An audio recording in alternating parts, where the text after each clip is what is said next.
going to take a minute to breathe in the presence of everyone here. I invite you to breathe in the presence of community. Our opening words are from Reverend Elizabeth Strong. Out of the earth rises light, rises life, rises spring. May we join with the miracle that is springtime and enter into life with lightness and joy. Out of the Spirit rises faith, rises hope, rises love. May we join with the miracle that is Easter time and enter into life with hope and love. Let us resurrect with spring. Let us resurrect with the Spirit and enter into renewed life as we gather together this morning.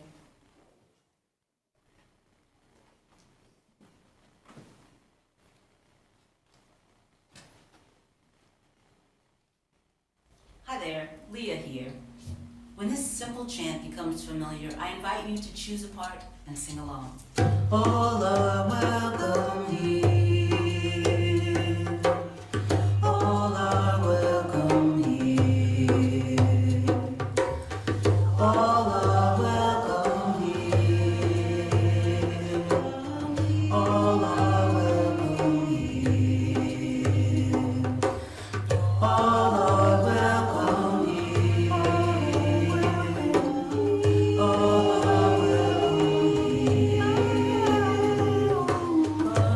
are welcome here. All are welcome. All are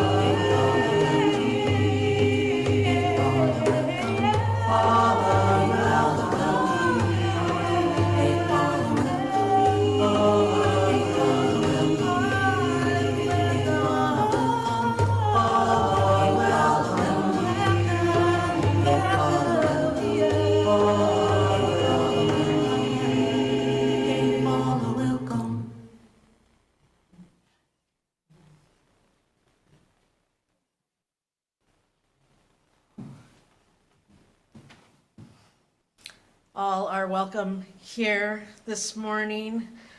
We come together, a diverse group of people in the stories that we bring. We represent diversity in many ways. I mean, some of us prefer jelly beans. Some of us are all about the chocolate. Me, actually, I just like the leftover boiled eggs all week that I can like mash up and put on my toast with a little salt and pepper. So let's do a show of hands. Who are the jelly bean folks?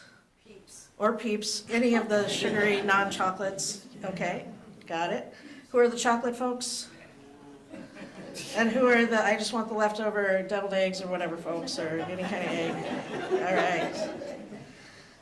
Because we know that, it's not a world dominated by sweet lovers. There are those of us that prefer the savory and salty. Welcome here, whether it's your first time here. I see some new faces this morning. Welcome, it's great to have you here. Or if you've been coming here for decades, it's so wonderful to see everybody this morning. If you are new here, there's a visitor packet downstairs that you can take home. It's a green packet. It's got some information about us that'll help get you started on your way or learn more about us. You can also fill out the visitor form downstairs. That'll get you on our email list, which is great. You get the Friday weekly email that just tells you what's going on, and the newsletter, which is important because that's we have a new month coming up soon. That'll give you a roadmap for us for the whole month. So check that out. Folks on Zoom and YouTube, you can find the link for the visitor form in the chat. This morning we have a whole crew of folks helping out. Richard and Ian are back on tech, making everything run fabulously for us. Thank you so much. We couldn't do it without you. Our speaking crew this morning includes myself and Chad. We have like dueling homilies kind of a little bit, tag teaming it this morning. Maria's got a wonderful story to share. Nicole's leading the music today, which includes a smaller ensemble of our choir and all of you as well, right? Yeah. Got lots of interesting interactive music going on this morning. Did my mic just cut? No, just got a little quieter. So thank you for coming this morning. It's a wonderful, hospitality is Barb's team, which is what? Red team. Always want to promote the hospitality teams. It takes a village to make everything work. And there will be spring rolls. So check that out after the service. Huh? There's bunny cookies. There's bunny cookies and there's spring rolls. So please stay for social hour after the service. Huh? That seems like a good way to get them to all But go the egg, downstairs right away. but the egg rolls aren't ready yet. They have to be baked, heated up, sauce poured out. So it's the reward for sitting through dueling sermons. Friends, we have a new piece for our chalice. So sometimes, I just want to let you know, sometimes some of you folks have things that you are trying to release out into the wild of the world, things that don't serve you or you don't need anymore. And sometimes, just sometimes, you either call Karen Olson and say, hey, can you sell this on eBay? I'll donate the money to the church. Or you call my wife, Emily Campa, who does wonders on Facebook Marketplace and other places doing the same kind of thing. And so that happens. So if you have things of value that you're like, well, I could donate that to the church, and if somebody else wants to do the selling, because I don't want to do that, you can. So something came across our doorstep at our house, which was this beautiful, I'm going to hold it up. Orient and Flume is the glass maker. Orient and Bloom is the glass maker. So Flume with an F. Gail had this at her house and was giving Emily some other things to figure out what to do with. And it was sitting on our kitchen island. And I said to Emily, I'm like, well, what are you going to do with that? And she said, well, maybe I'm going to sell it on Facebook Marketplace or something. And I said, well, that would be perfect for the chalice. So I think I should take it to church. So here it is. I'm going to invite Gail up here to light this on our inaugural first day as our chalice lighter.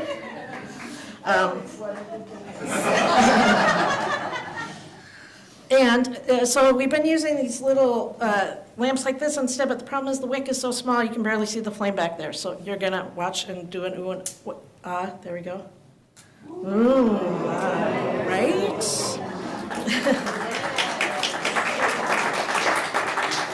And it'll tame down in a minute. I kind of practiced it the other day and let it run. So I know there's a little smoke, but I think it'll tone down.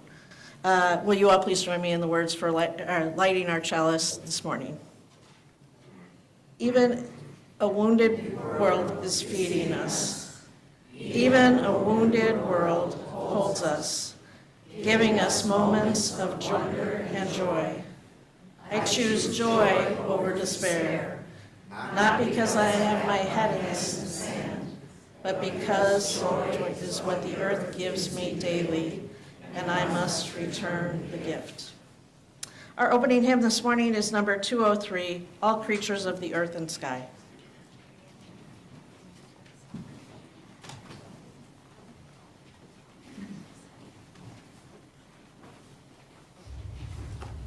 Hallelujah.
In his Mad Farmer's Manifesto, the poet Wendell Berry wrote, "Expect the end of the world.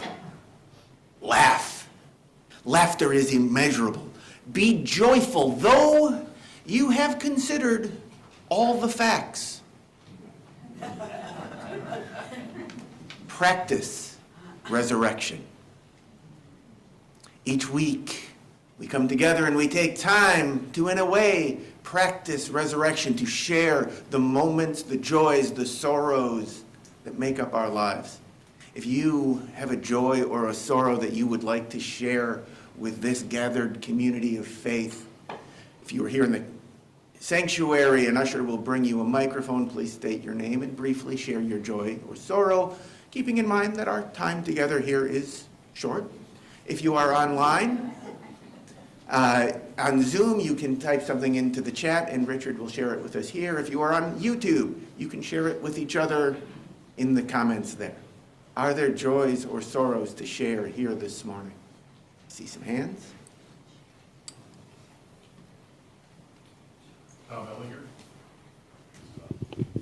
Tom Ellinger, it's on. I just wanted to let you know, my son Peter, who I told you was having surgery, had it a week ago Wednesday, and he has resurrected and he's up and walking around and is proceeding well. I really appreciate all the support that I've got from this community. Thank you.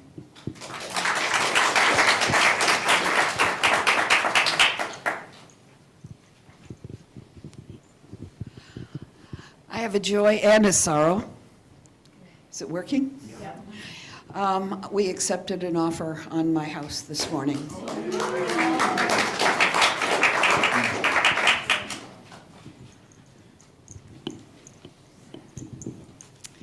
Hi everyone, I'm Nikki, and my joy is that this little girl, Lydia Lane, turned 7 on Friday, and we had a delightful day celebrating her. And I think she might have a friend here.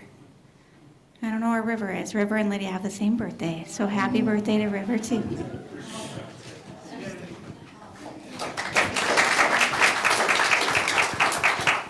Barb Gilliand.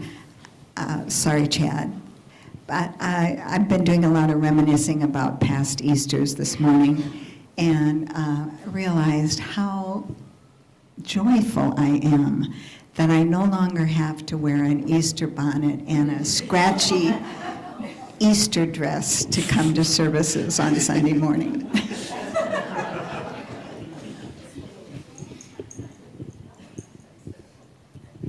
Speaking of birthdays, 44 years ago yesterday, which happened to be Easter in that time, in 1981, my youngest son was born on Easter night at 8 o'clock. I just have a very brief thing to say is that I was at the hospital at 4 o'clock in the morning. I was going to have the baby, but apparently not. They sent me home. I went to church feeling very sorry for myself. Out to here. And anyway, so it's just always, Easter is a very, very special time.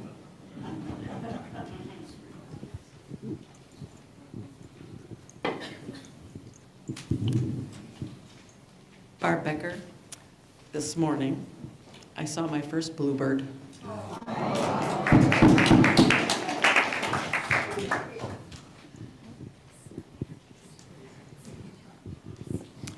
Martin Proud, joy is my parents were able to come up last weekend and I got to perform with my dad here, which is always fun. And then my mom is a trooper. I just moved recently and I have so much stuff I got to sort through and get rid of. And even though my parents live in Madison, they had to go back Sunday. My mom came back Tuesday night and helped me go through some stuff on Wednesday. So I just really appreciate my parents.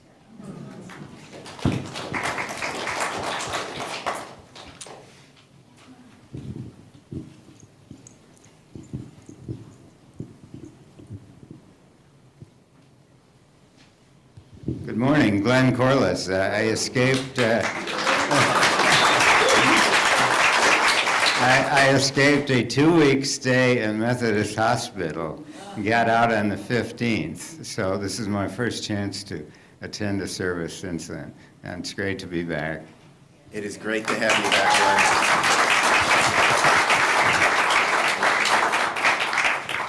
Glenn. Anyone on Zoom, Richard?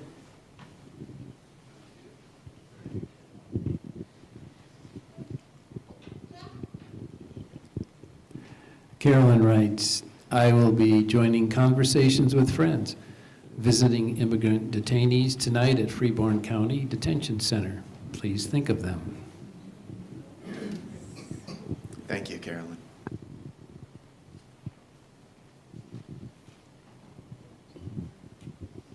Take a breath.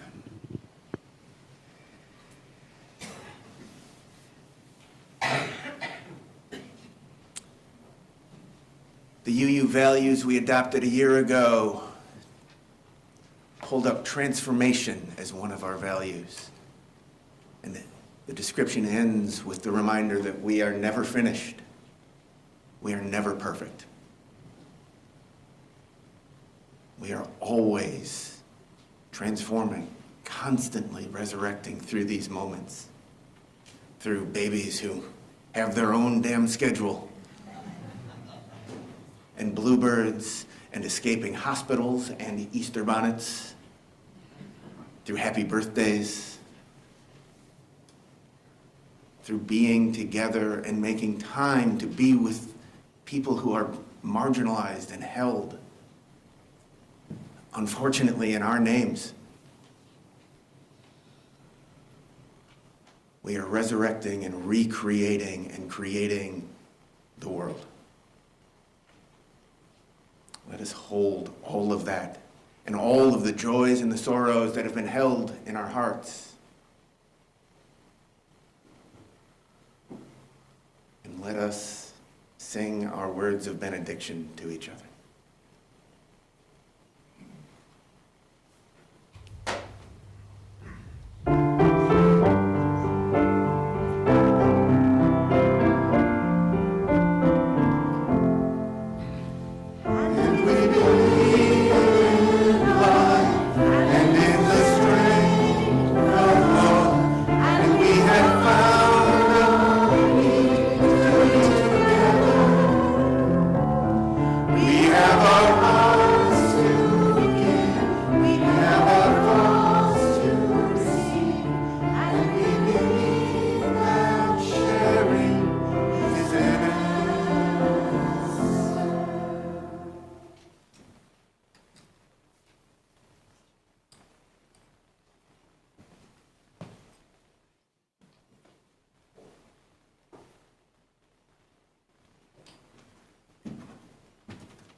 Our story today is called Our Planet. There's no place like Earth. And I would like to invite the kids who might not be able to see from so far back to come up and join Olivine and Aria and sit really close because I have some props I want to share with you.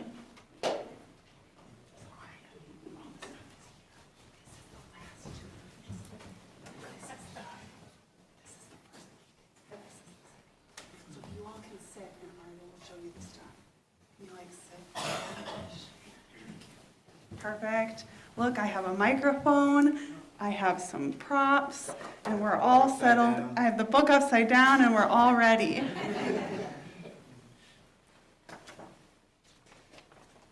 Oh, this is a beautiful picture of a nebula. We have blue and green. This is my favorite color, turquoise, and yellow, and a bunch of stars in there. Can you scooch a little so Maya can see? Our planet. Now, from this picture, you can't tell that it's round. It's like a sphere. Can you show them our globe so that they know that it's a sphere? Awesome. Oh, and this is written by Stacy McAnulty and illustrated by David Lichfield, but it's actually from the perspective of planet Earth. So I'm Earth. Also known as Planet Awesome. Let's see some sunglasses. Also known as Your Awesome Home. Actually, I'm home to all the plants in the solar system and all the animals. Oh my goodness, all the animals. There's like 15 in there. And all the humans. There's like actually almost 8 billion humans. Where else would you want to live? Where else could you live? On one of my 7 siblings? Saturn? Mars, he's too cold. All his water is frozen. If you were to be Mars, you'd need a scarf. Neptune, Uranus, Mercury, Jupiter, Venus, she's too hot. All her water evaporated. Me, Earth, I'm just right, 57 degrees Fahrenheit. The reasons that I'm a perfect planet, besides oxygen, water, and all that ice cream, is that I'm the perfect distance from the sun. 93 million miles is an ideal zone. It's not too hot and not too cold. My massive ocean absorbs extra heat and makes oxygen and is very pretty. My atmosphere is a blanket of gas that wraps me and you in a hug. Hugs are nice. Without my atmosphere, my climate would be wacky and not good for flora, that's plants, and fauna, that's animals like you. So we have I'm Earth with your climate forecast sharing 30 years ago, the present, and 30 years from now. Climate is seasonal weather over a long time. Climate is not the same as weather, and now Earth is giving a weather forecast for today, tomorrow, and tonight. Weather's pretty soon or in a specific place. When climate does change, it should be slow, like 700 million years ago when I was a snowball. Or 55 million years ago when I was nearly ice-free for a long time and crocodile-like creatures lived near the North Pole. But humans have accidentally moved my climate into the fast lane. I'm getting warm super fast. Uh-oh. It's because so many human things need energy. Energy to make them, energy to move them, and energy to use them. Sometimes energy leads to dirty water, dirty air, dirty land. My atmosphere is getting messy, and this new blanket is uncomfortable. I mean, if you have to wear 2 blankets too, you might get a little hot. Oh, sweaty, it says. I think it's comfy. They're debating whether it's too hot or not. Icebergs are melting. Oceans are rising. Some land is flooding. Other land is too dry. Yikes, not good. The weather is getting wild. Heat waves are dangerous. Big time troubles, and when I'm in trouble, earthlings are in trouble too. Guess who's an earthling? Me and you and everybody here. All humans are earthlings. While you humans are some of my favorite earthlings, please don't tell the aardvarks. You're not the only species that calls me home. My climate needs to be perfect for red pandas, green turtles, blue whales, black rhinos, white sharks. We want to keep the earth colorful. Ooh, here's one of my props. You see it? There's good news. Yeah, that's one. It's not too late. We can stop passing the gas. Can you make the... Is there a cow in here? Oh, yes. The cow goes burp. Let me introduce some cleaner energies. Wind power, that's from... Yeah. Hydropower, what's that from? It's from moving water, yeah. And human power. We call this in my family banana power, because you just eat bananas and then you move your body. And solar power, that's from the... Yeah, good job, Maya. Sun. And duckies use their own human power, well, animal power to get around. Humans can share stuff, make and buy less new stuff, reuse the old stuff, and recycle the worn out stuff. And let's make some more room for flora. Trees are good for cleaning the air, cooling off, and climbing high. We have some new trees planted outside around the fellowship too. And last but certainly not least, there's no other planet like me in the solar system, and I need your help to stay awesome. Earthlings need me, and I need Earthlings. We still love you, Earth. I hope so.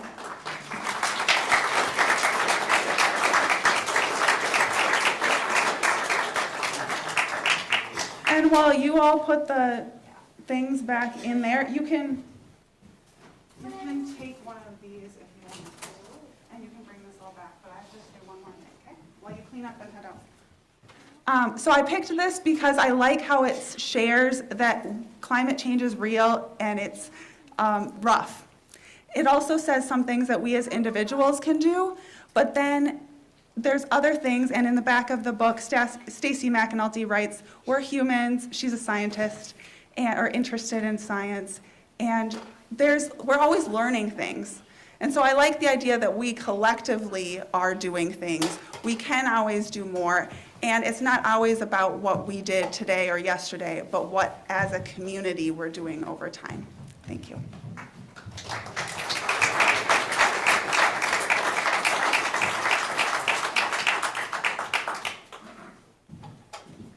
Thanks, Maria. We have a few announcements today. I'm going to invite Jean up.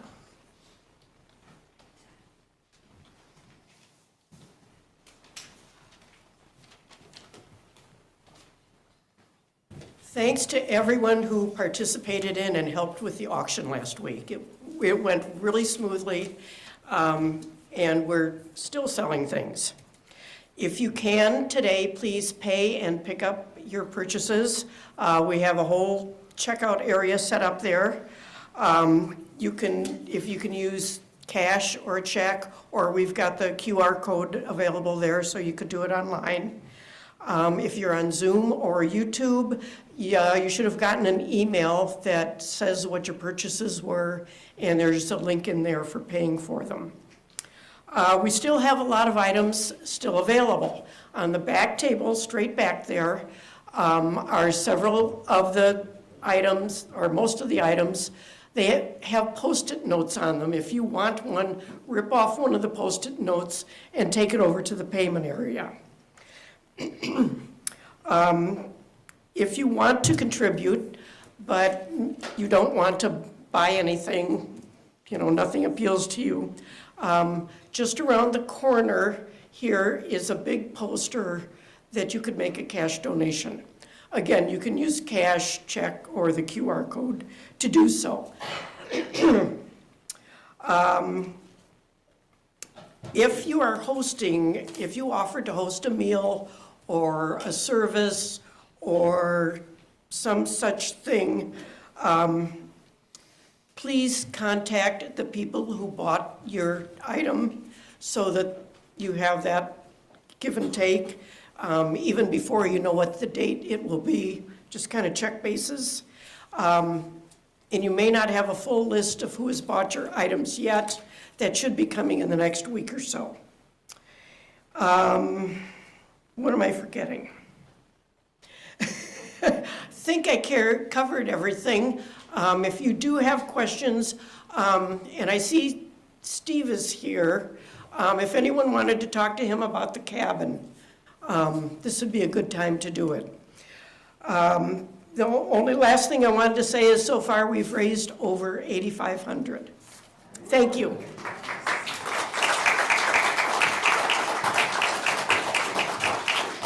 Thanks, Jean. And thanks for everyone who donated things to make this year's auction great. A couple of other things to announce today. You may have noticed out on the table I've got the summer sign-up for services, and I know we're like, Laura, it's just spring. But these things take planning. So the summer services this year will be lay-led. The sign-up is out there. July's already filled out, but what we could use are people that maybe want to share music during the service because our musicians have the summer off. Nicole and Lark are off in the summer. We also need like worship associates for all of the dates, that's somebody that helps doing the parts like I'm doing right now and helping with joys and sorrows. It's really better to have 2 people in a service than just one, so that you've got some support and help with that. Chad, by the way, is working on a big document of scripts that will have words for the offering, words for joys and sorrows. So you don't have to come up with this on your own. You just piece it together for the service with whoever you're working with as the leader. Again, the services are a wide variety of things. Some people choose to speak on a particular topic. Other people are leading our very popular parking lot conversations where we put chairs outside and join in a circle out there. It's really up to you what you want to do to lead the service in the summer, but please sign up. Then Chad and I will be in contact with people in June when all those are filled out, just to help give support and get everybody feeling like they're good to go for the summer services. Things that are happening this week are the midweek centering space is on Wednesday. That's here at 5:30. It's a short meditation. It's lovely. If you need some midweek decompress time and recentering, please come for that. Thursdays, we have a listening circle at 11 a.m. That's led by Greg, who isn't here today, but that's a lovely space just if you've got to talk about things that are going on with somebody. If you want to come to that. And today, after the service, there's an egg hunt. So anybody wanting to participate in the egg hunt should meet Maria down at the welcome table right by the doors when you come in after the service, and she'll give you all the details about how to hunt. The last thing I have to say while I'm up here before we go into the offering is just to remind you about our Sunday sharing partner this month.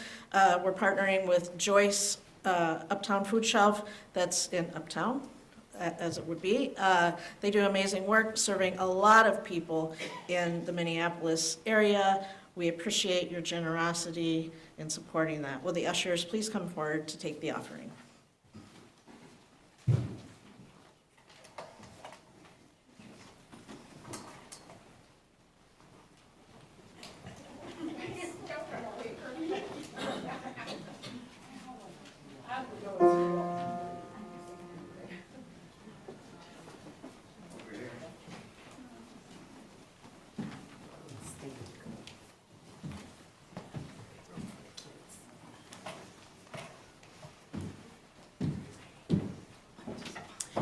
The words will be projected, and we invite you all to sing with us, or hum with us, or move your body and find the beat, or simply listen along.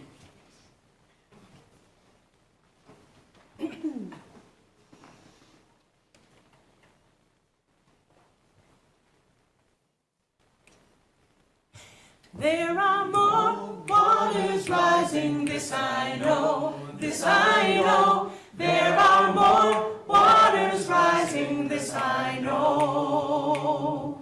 There are more waters rising, they will find their way to me. There are more waters rising, this I know, this I know. There are more waters rising, this I know.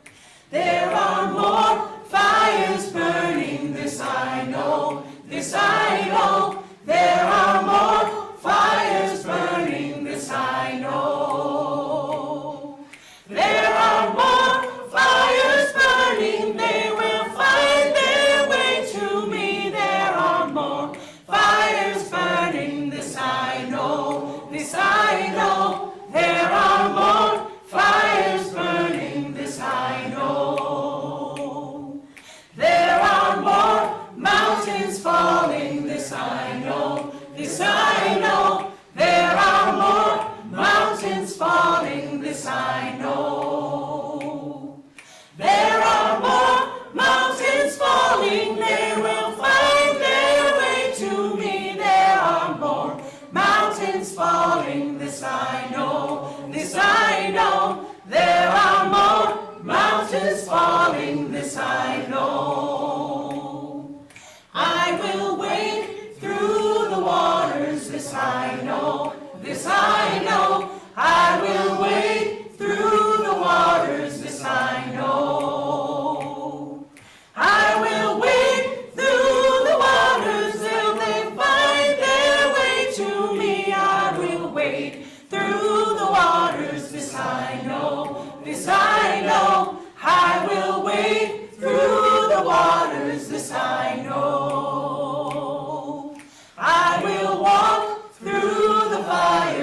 this I know, this I know. I will walk through the fires, this I know.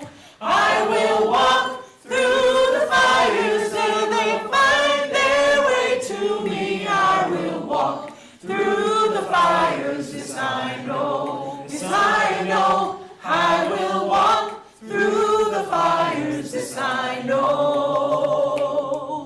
I will rebuild the mountains, this I know, this I know. I will rebuild the mountains, this I know. I will rebuild the mountains till they find their way to me. I will rebuild the mountains, this I know, this I know. I will rebuild the mountains, this I know.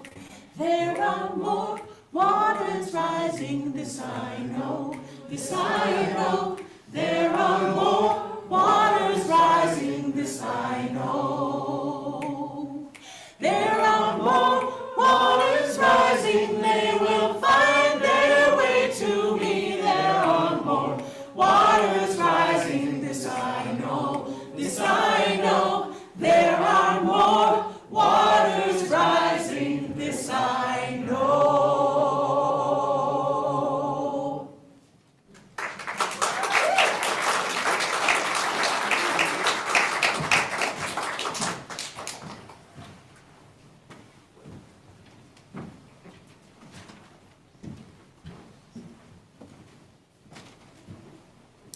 Thanks, Nicole.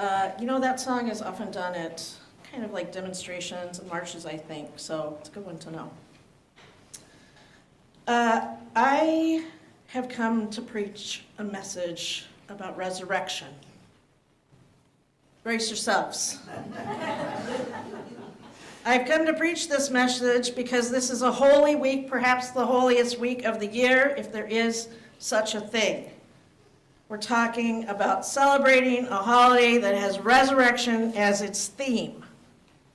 Of course, I'm talking about Earth Week, which begins today and continues through the rest of the week, with the most celebrated High Holy Day being this coming Tuesday, April 22nd, which is Earth Day itself. Now, Earth Day originated in 1970, 55 years ago, as a nationwide teach-in and demonstration to raise awareness about environmental issues. This effort was led by United States Senator Gaylord Nelson, who is from Wisconsin, and said that if we could tap into the environmental concerns of the general public, that we could generate a demonstration that would force this issue into the national public agenda. So he enlisted the help of environmental activist Dennis Hayes to help him organize large demonstrations across the country to raise awareness of issues of air and water pollution, and put pressure on the government to include environmental concerns in their policies and legislation. And they chose April 22nd that year for gatherings and demonstrations because that was the most popular time for spring break that year. And do you know what happened? Let me tell you what happened. I didn't know until I read this. 20 million people, 20 million people showed up to demonstrate on April 22nd. 20 million. At the time, that represented 1 in every 10 Americans. To put this in perspective, the hands-off march that occurred in cities across the nation a couple weeks ago was estimated to be 3 to 5 million people.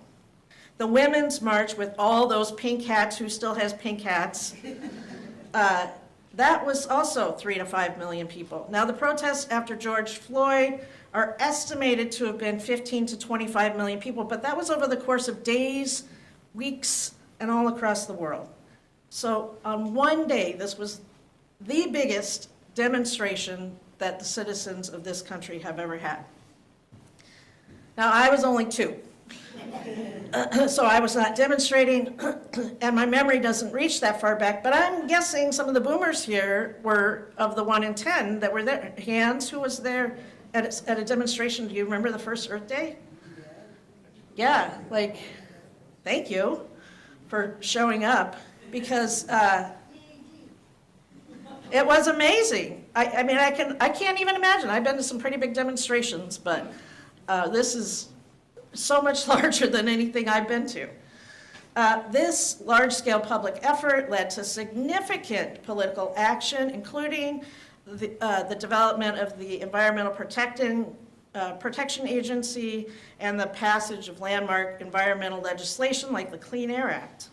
And every year since then, we've been celebrating Earth Day and practicing its tenets and learning more about what we can do to be better, to honor the earth and all the living creatures that Maria told us about that call this lovely planet home. At least that's what we've been mostly trying to do. Because politics are not only driven by ethically grounded and brilliant ideas like protecting the environment and ensuring clean air and water for everyone. Politics are also driven by power, by greed, by profits, and by special interest groups, as we all know. And when it comes to protecting the environment, that's kind of exactly what's happening right now.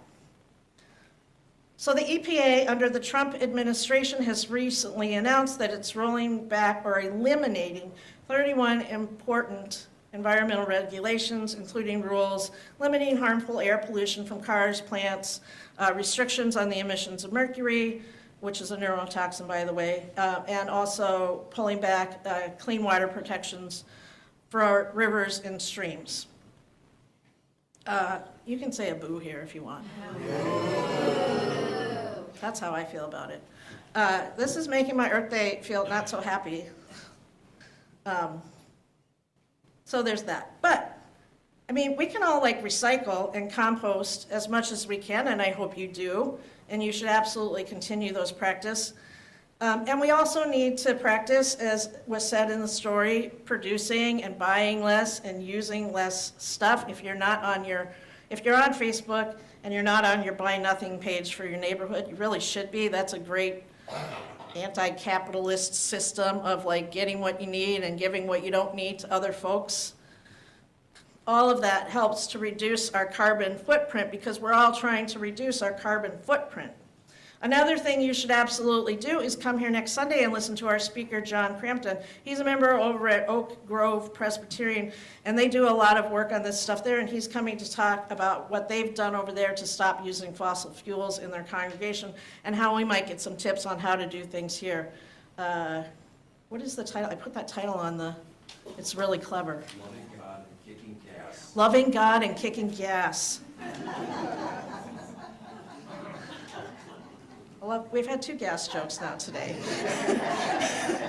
We are winning in liturgy today, folks. All of these things, all of these practice, reduce, renew, recycle, in a sense, they're all a practice of resurrection, right? By reducing our carbon footprint, we can resurrect spaces that were desolate because of pollution and waste, restoring the vibrancy that life has to offer us. The same can be said of focusing future on energy sources that are renewable. We know this. When we recycle, we take things that don't have their initial purpose still left in them and turn them into something new that has a new purpose. Resurrection. And all around us, this beautiful earth shares her stories and examples of resurrection for us to relish in, that we witness every spring did you see how much green there was on the skyline when you came in today? Because it felt like a lot more than yesterday. Maybe it was just the coloring of the sky that had changed too, but I was like, oh, there was a green glow around all the trees this morning. We think about that. We see that new stuff coming. And then there are other things, just amazing things of resurrection. And one of my favorite, frogs. How do frogs survive a Minnesota winter? I was like, how do frogs survive a Minnesota winter? Like, that seems impossible. Here, be amazed. When frogs encounter the first signs of freezing, their bodies pull moisture away from their central organs, patting them in a layer of water, which then turns to ice. Before it freezes, though, the frog also floods its circulatory system with sugar molecules, which kind of act as an antifreeze. Then their bodies become 50 to 60% frozen. Right? Isn't that crazy? I'm looking at you and you're like, what? That can't be true. It is. During this time, get this, they quit breathing and their heart rate becomes really undetectable. Like maybe it beats once every week or something like that.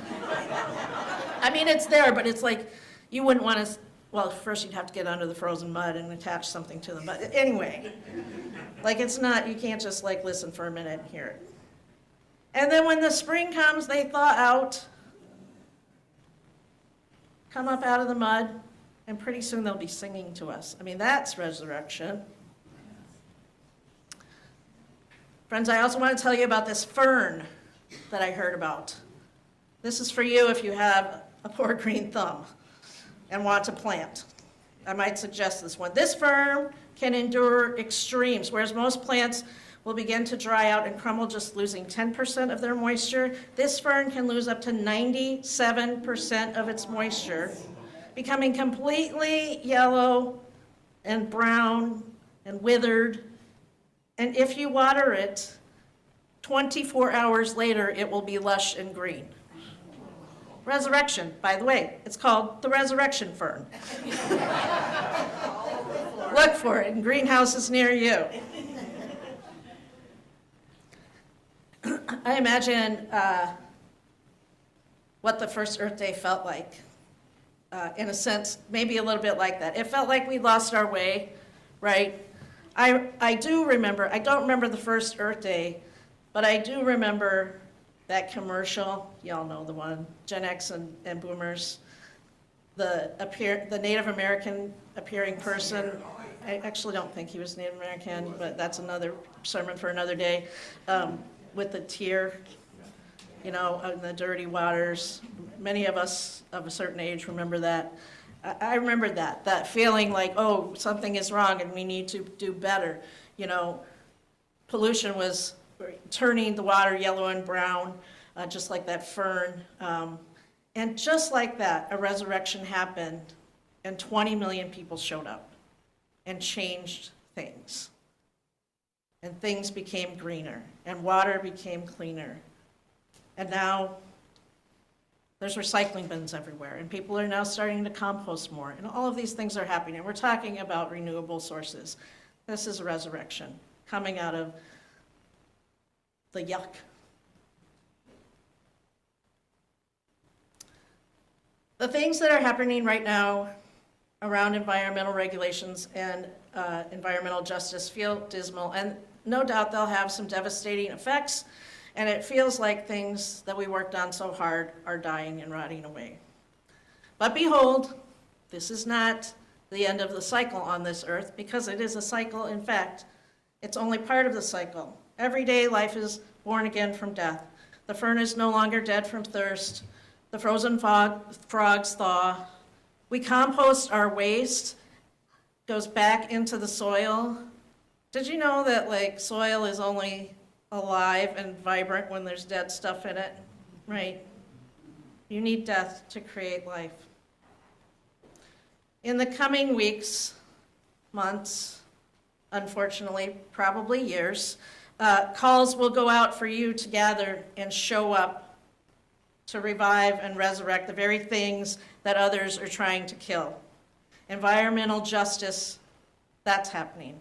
So this is also happening with immigrant justice, with LGBTQ justice, especially for trans folks right now. It's happening in women's reproductive justice and disability justice. The list goes on and on. The United States is a more populous country now than it was in 1970. Imagine if 1 in 10 of us showed up at each of those events. Imagine what that would be like. That would be 34, we have 34 million. Or it would be 30. We have 34 million people. That's what it would be. We have whatever 10 times that is. We have 340 million people. I was told there would be math in this sermon. That's not my strong suit. That would be 34 million.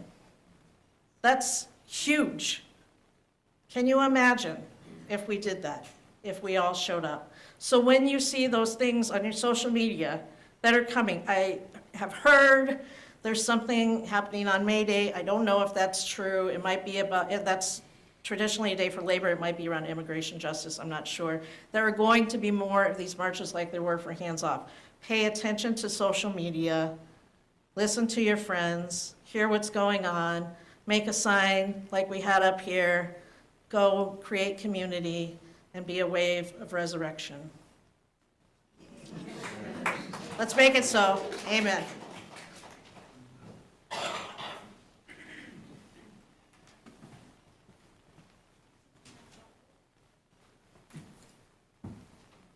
I don't know how I'm supposed to follow frogs in stasis and zombie ferns.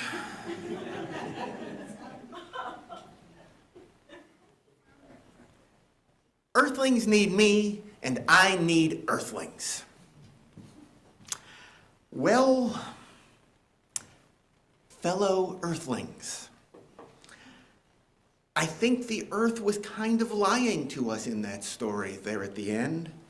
I mean, in a nice way, trying not to hurt our feelings too much, maybe encourage us to try harder to do some of those things Laura just told us about. Get better at living together without, beating up on our sensitive egos too much. But if the earth were really being painfully honest with us, well, only the first part of her statement is true. We need earth. She does not need us. Really does not need us. In the, I don't need this virus that is burning me up with a fever kind of not needing us. But do you know who does need earthlings? My fellow earthlings? Other earthlings. Us. Each other. And we keep forgetting that. Or maybe we just deny it in fear, in arrogance, or out of some sort of despair, or a desperate clutching to this illusion of control. We might pretend that we don't need each other. At least not all of each other, not them. And look, I know I'm on my way to being a minister and I'm supposed to love everybody, and I'm working on it. I really am.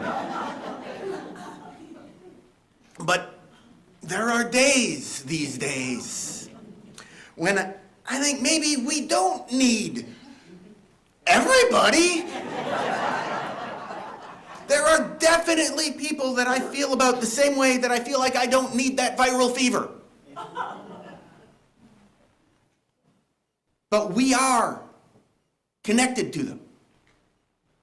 In Unitarian Universalist terms, we are tied together in this interdependent web of living, of coexisting, of co-creating. And in that relation and in that connection is both the truth of our very being and the seed of hope that we have the power to make that being, that existing, that creating more beautiful, more joyful, more loving.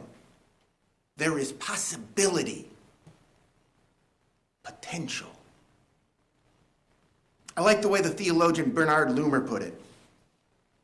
Love does not create our essential interrelatedness. Love is an acknowledgement of it.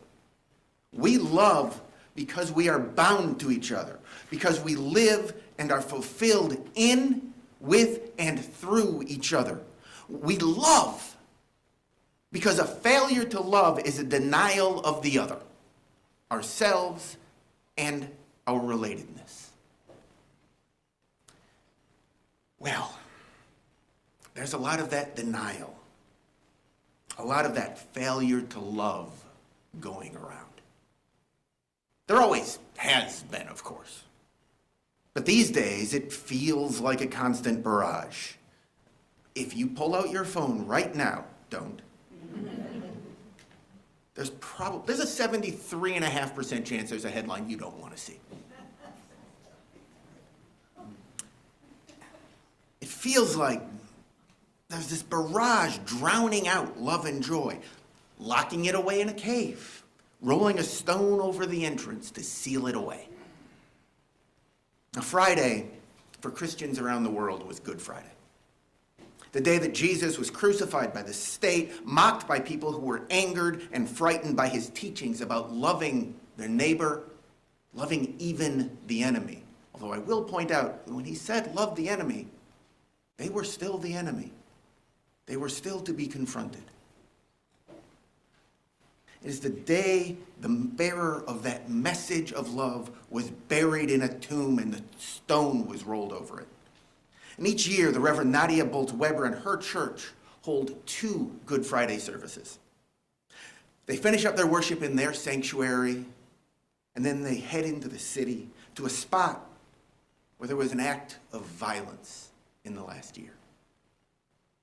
They bring the cross from their church to that place of fear, of hate, of despair, and of death, and they sing and they pray because, says Bolz-Weber, because Good Friday is not just a single event in history that we choose to remember a couple of days before Easter.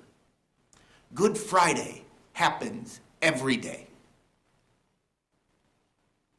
Good Friday happens every day. There is injustice, hate, casual indifference, hurtful ignorance inflicted every day. That is undeniable truth. But it is not the whole truth. It is not the only truth. This morning, in the story of the resurrection on the 3rd day, Christians celebrate that the stone was rolled away. That even in the face of that injustice, hate, indifference, and ignorance, love and joy can be found, can be returned, can be resurrected and magnified in the world. Now, I am not a Christian. I know many of you are not Christian. I don't understand God the way most Christians do. I don't pretend to understand God at all. But that doesn't mean I don't see the possibility, the potential in resurrection. The Buddha taught that in every person, in every moment, there is the potential to do good, to act out of compassion. Now, none of us lives up to that potential all the time, every day. Some people don't seem to be living up to it ever these days. But if Good Friday happens every day, then maybe, just maybe, so too does Easter. Every day, in every one of us, there is the potential for the resurrection of our potential. And I know this to be true because I have seen it. A year ago, I was learning pastoral care with 4 men who are inmates at Stillwater Prison. 4 men who have committed murder. Men who had caused Good Fridays for somebody else. Living in a place where Good Friday happens all the time. They were learning, practicing, helping me learn how to offer spiritual care, a loving presence for them, a loving presence to men, other convicts who were in constant crisis. My friend Dimitri, he sits outside the door of convicts or inmates who are in solitary confinement, screaming their rage, their fear, the ache of withdrawal. Sarit shared a letter he got from an inmate he had taught basic math skills to, a man who thought he could never learn anything, who told him in that letter he was now tutoring inmates at another prison.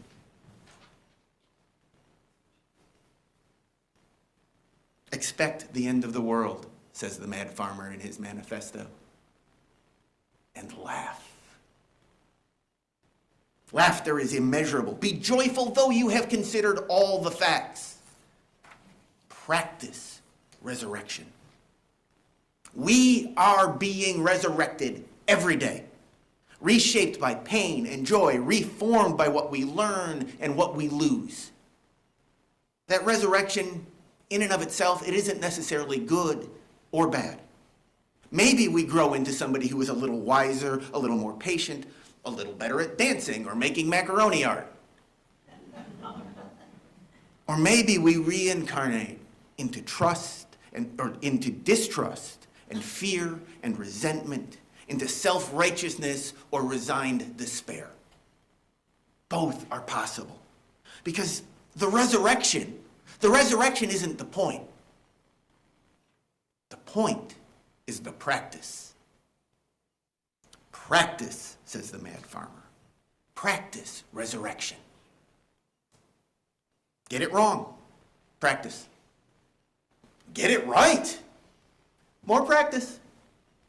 Maybe, most of the time, get it a little right and a little wrong. Keep practicing. Not sure what right even looks like? Join the club. Us either.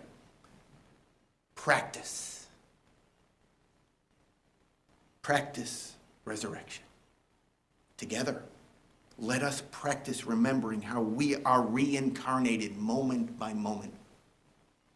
Practice being reborn into the people, the community, the church, the nation that we hope to be. Knowing that at every moment, at every resurrection, there is another resurrection around the corner. Show each other, show the world, it is possible to begin again and again and again in love. Practice resurrection. Practice. Amen. So may it be, because we make it so, my friends.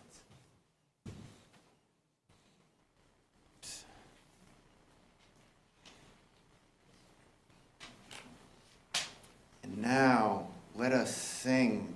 Oh yes, let us sing together, my friends. Nicole will lead us to sing of joy.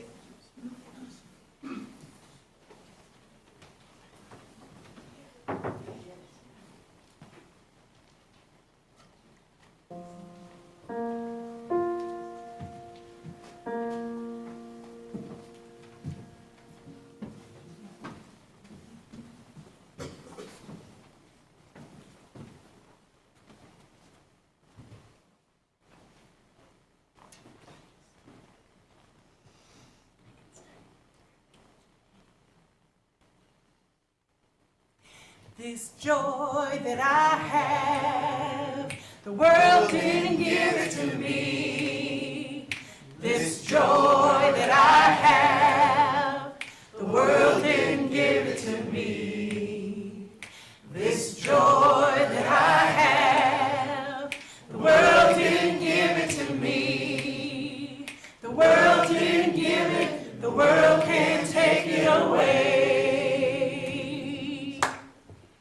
This strength that I have, the world didn't give it to me. This strength that I have, the world didn't give it to me. This strength that I have, the world didn't give it to me. The world didn't give it, the world can't take it away.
Well, with that joy and that energy, let us extinguish the flame with the words we share each week.